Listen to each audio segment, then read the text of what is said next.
A brother and sister from Oklahoma concealed their forbidden relationship for years, leaving their family and community completely unaware. But on August 13th, 2023, police hear his confession, and what he reveals about that tragic night behind an elementary school shocks even the most experienced investigators. The quiet suburbs of Del City, Oklahoma, seemed like the perfect place to raise a family. Tree-lined streets, well-maintained homes, and the kind of neighborly atmosphere where children could play safely in their front yards. It was here, in this seemingly peaceful community, that the Garde family had made their home. But beneath the surface of this ordinary neighborhood, a dark secret had been festering for years. 27-year-old Cody Wayne Garde had always been different from other kids in the neighborhood. Standing 5 feet 7 inches tall and weighing 140 pounds, he had a slight build but carried himself with an intensity that made people uncomfortable. His neighbors had grown accustomed to seeing police cars parked outside the Garde family home over the years, though most assumed it was just typical teenage rebellion gone too far. What they could never have imagined was the true nature of the relationship between Cody and his 18-year-old sister, Heather. The bond between these siblings had crossed every moral and legal boundary imaginable, creating a toxic dynamic that would ultimately lead to an unthinkable tragedy. The Garde family had lived in Del City for most of the children's lives. Their mother, devastated by years of dysfunction and chaos, had watched helplessly as her family descended into patterns of behavior that defied explanation. Neighbors occasionally heard raised voices or saw police officers at the door, but the full extent of what was happening inside that house remained hidden from view. Heather Garde was a young woman who should have been planning her future, perhaps considering college or starting a career.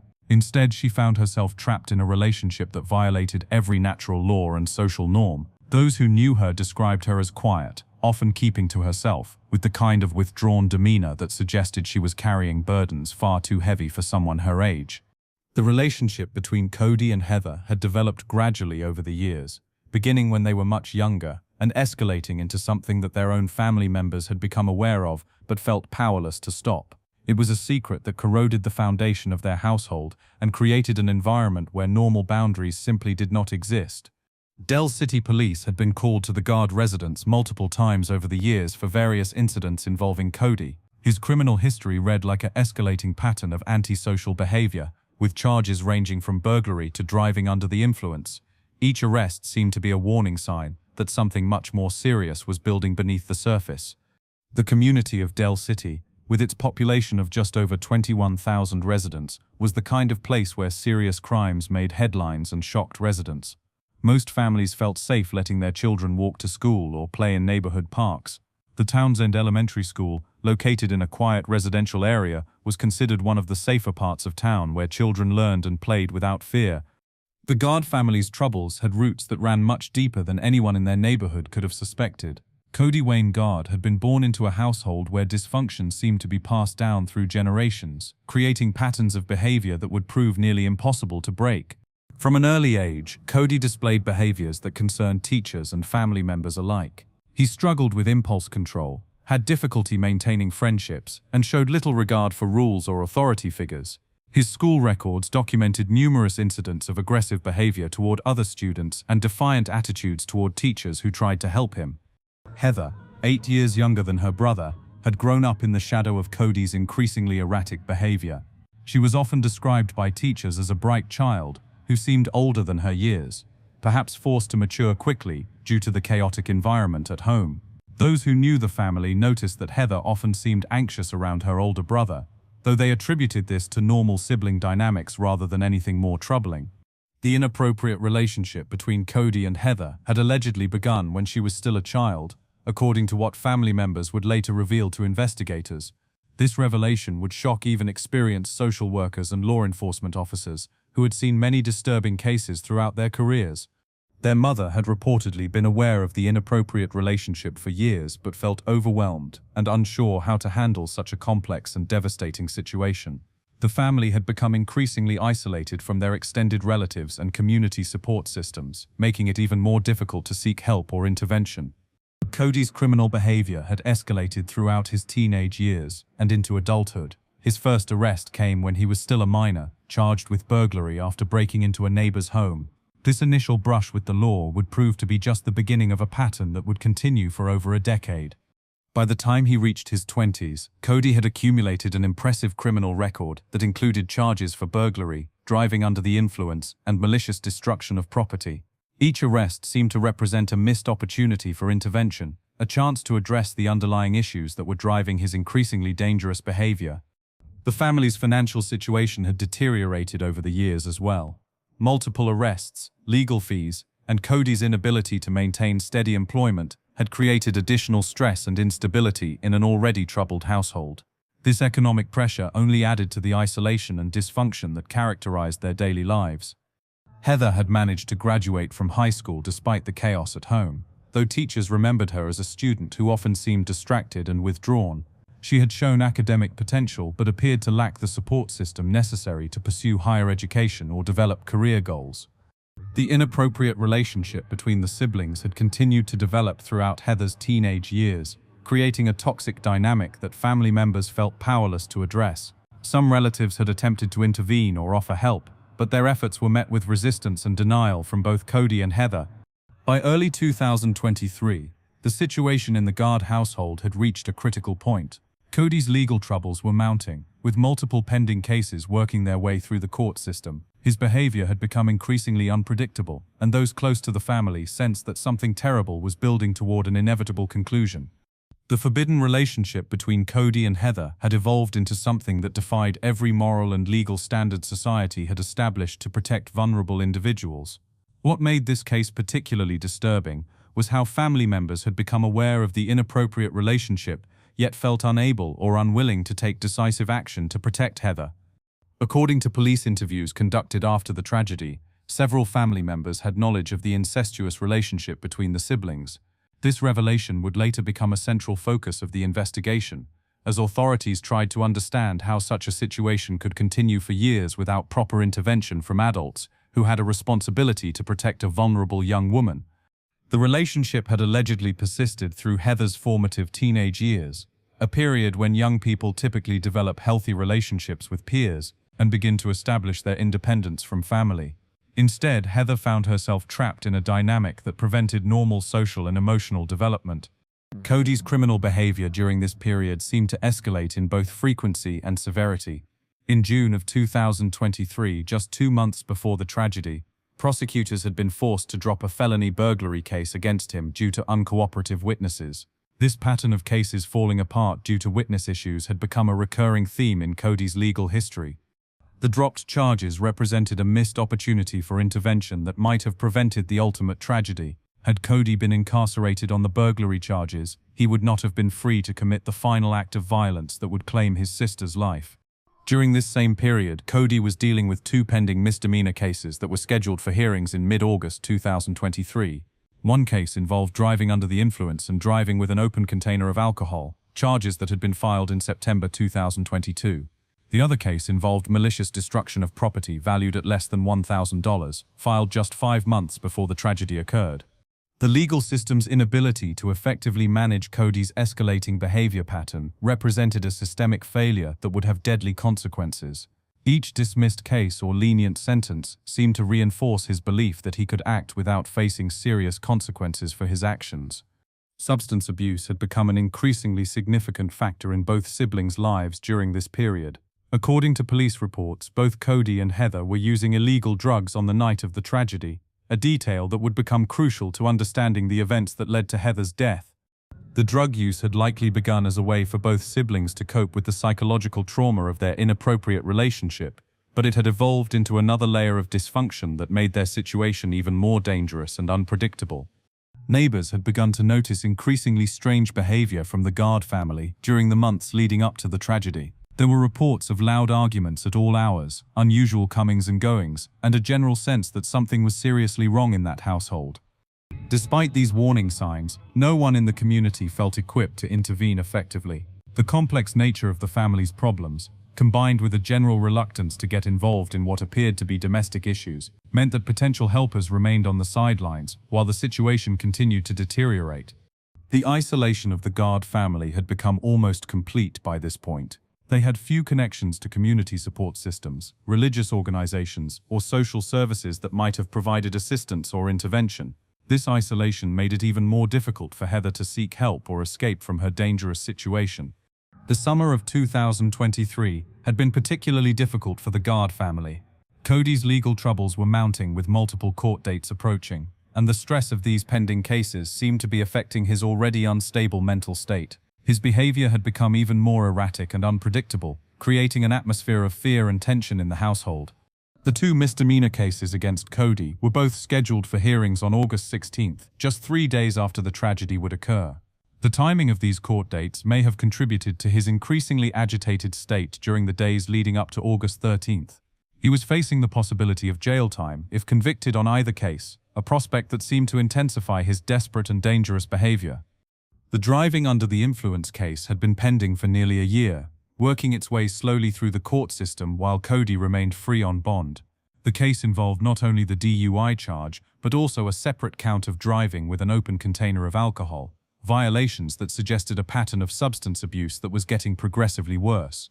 The malicious destruction of property case was more recent, filed in March 2023 after Cody had allegedly damaged someone's property, valued at less than $1,000. While this might seem like a relatively minor offense, it represented another example of his escalating disregard for other people's rights and property. During the weeks leading up to the tragedy, family members noticed that Cody seemed increasingly paranoid and agitated. He was using drugs more frequently and displaying signs of psychological instability that concerned even those closest to him. His relationship with Heather had become more controlling and possessive, creating an environment where she felt increasingly trapped and afraid.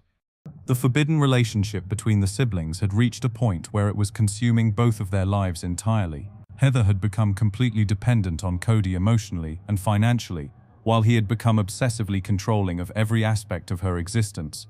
This toxic dynamic had created a situation where healthy boundaries and normal relationships were impossible. Townsend Elementary School, located in a quiet residential neighborhood of Del City, had recently welcomed students back for the new school year. Police had even posted positive messages on social media about their commitment to school safety, highlighting officers who were helping ensure children arrived safely each day.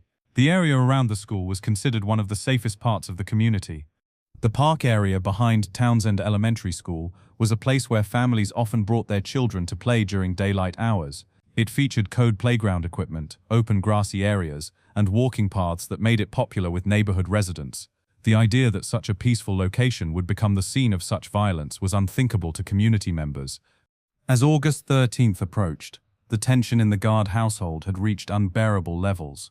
Cody's upcoming court dates, combined with his increasing drug use and psychological instability, had created a perfect storm of factors that would ultimately lead to tragedy. Those who knew the family sensed that something terrible was about to happen, but no one could have predicted the shocking events that would unfold. The evening of August 12th passed quietly in the neighborhood around Townsend Elementary School.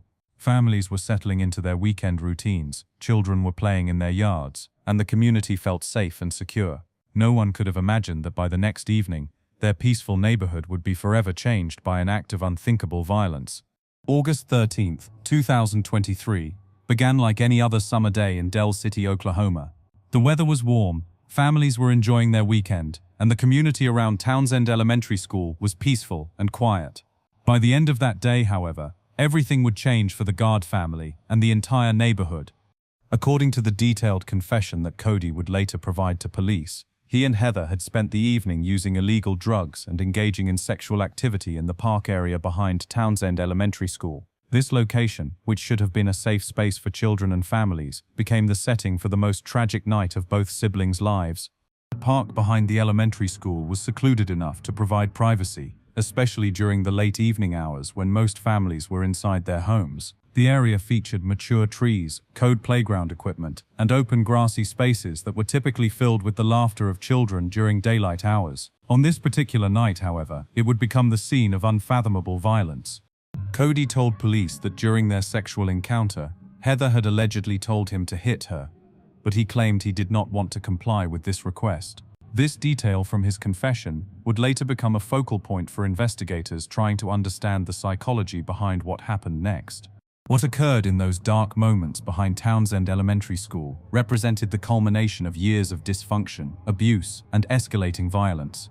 The inappropriate relationship between Cody and Heather had created a toxic dynamic where normal boundaries had been completely destroyed, leading to this final, devastating act. According to Cody's statement to police, he repeatedly beat Heather during what he described as sexual activity. The violence was so severe that it would ultimately prove fatal, though the full extent of her injuries would not become apparent until much later. The brutality of the attack suggested a level of rage and loss of control that went far beyond anything that could be considered accidental. After the beating, Cody told police that he carried Heather's unconscious body back to their family home, a distance of several blocks from the elementary school. The fact that he was able to transport her without being seen by neighbors or passers-by speaks to the late hour and secluded nature of their route home. The walk back to the Garde family residence would have taken Cody several minutes, during which time he was carrying his severely injured sister through the quiet streets of their neighborhood. Residents sleeping peacefully in their homes had no idea that such a horrific crime had just occurred in their community. Once he arrived home, Cody placed Heather in her bed and went to sleep, according to his confession. This detail would later shock investigators, who struggled to understand how someone could commit such a violent act and then simply go to bed as if nothing had happened.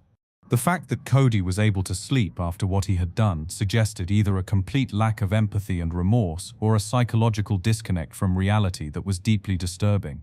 Either way, it painted a picture of someone who was capable of extreme violence without experiencing normal emotional responses. The hours that passed between the attack and the discovery of Heather's condition represented crucial time when medical intervention might have made a difference. Instead, she lay unconscious and dying while her attacker slept peacefully nearby, unaware or uncaring about the severity of her injuries. When Cody woke up later on Sunday, August 13th, he noticed that Heather was not breathing and appeared to be dead. This moment of discovery would mark the beginning of a chain of events that would expose the dark secrets that had been hidden within the Garde family for years.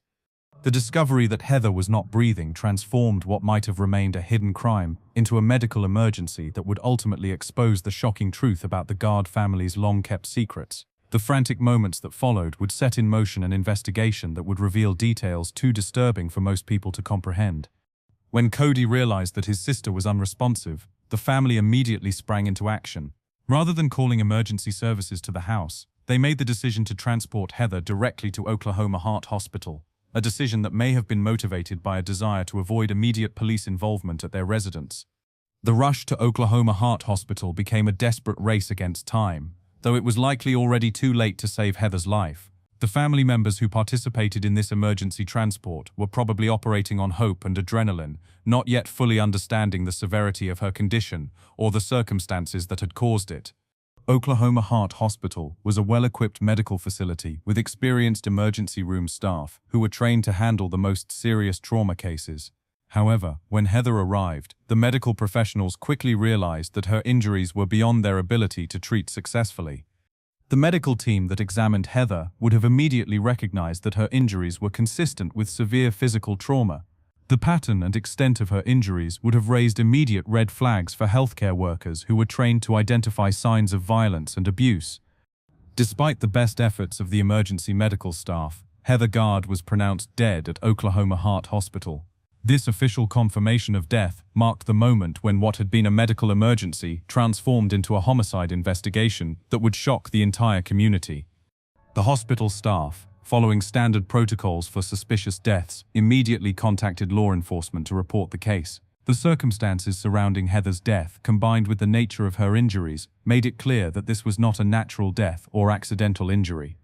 Del City Police Department responded quickly to the hospital's call, dispatching detectives and patrol officers to begin what would become one of the most disturbing investigations in the department's history. The initial response involved securing the scene at the hospital and beginning interviews with family members who had brought Heather in. According to Detective Chief Inspector Peter Youmans, who would later describe this case, the initial interviews revealed details that were unlike anything he had encountered in his law enforcement career. The complexity and disturbing nature of the case would challenge even the most experienced investigators. Several people who had been at Oklahoma Heart Hospital were detained for questioning as part of the initial investigation. This group included family members who had been involved in transporting Heather to the hospital, as well as others who might have had knowledge about the circumstances leading to her death. Additionally, 3 adults who were present at the Garde family residence were also detained for questioning. This extensive detention of potential witnesses reflected the serious nature of the case and the investigators' recognition that they were dealing with a complex family dynamic that required careful examination.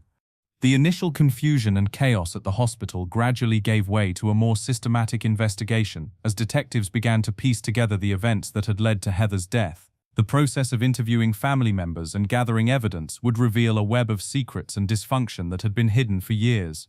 As word of Heather's death began to spread through the Del City community, residents were shocked to learn that such violence had occurred in their quiet neighborhood. The idea that an 18-year-old woman had died under violent circumstances was difficult for community members to process and accept.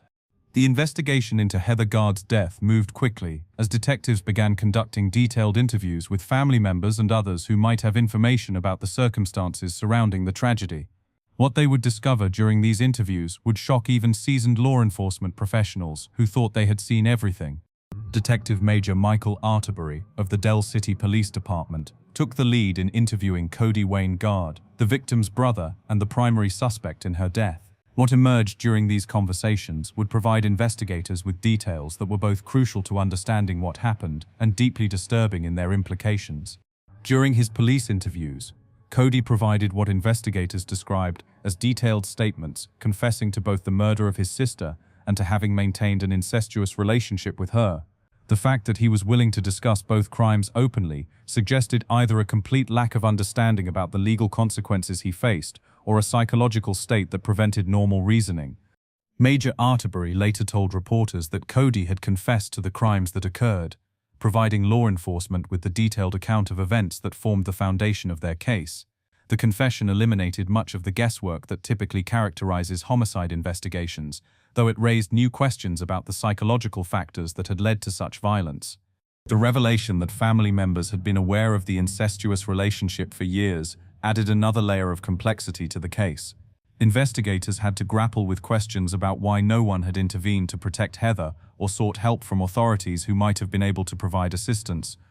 According to Cody's confession, the events of August 13th had begun with both siblings using illegal drugs in the park behind Townsend Elementary School. This detail helped investigators understand the context in which the violence had occurred, though it certainly did not excuse or justify what had happened. The specific details that Cody provided about the attack itself were so disturbing that investigators struggled to process the level of violence that had been inflicted on the victim. The brutality of the assault suggested a complete loss of control that went far beyond anything that could be explained by drug use alone.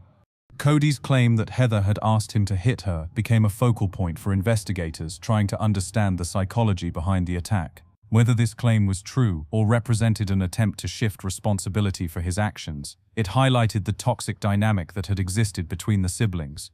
The confession also revealed the callous manner in which Cody had responded after the attack, carrying his unconscious sister home and going to sleep without seeking medical attention for her severe injuries.